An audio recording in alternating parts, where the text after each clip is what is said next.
వేల వేల వెన్నెలంత మీద వాలి వెలుగునంత మోయమంటే నేను ఎంత రే చిన్ని గుండె ఉన్నదెంత హాయి నింపి గాలినంత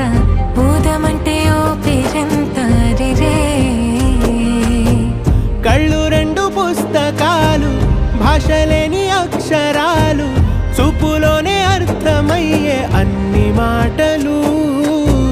ముందు లేని ఆనవాలు లేనిపోని కారణాలు కొత్త కొత్త ఓనమాలు ఎన్ని మాయలు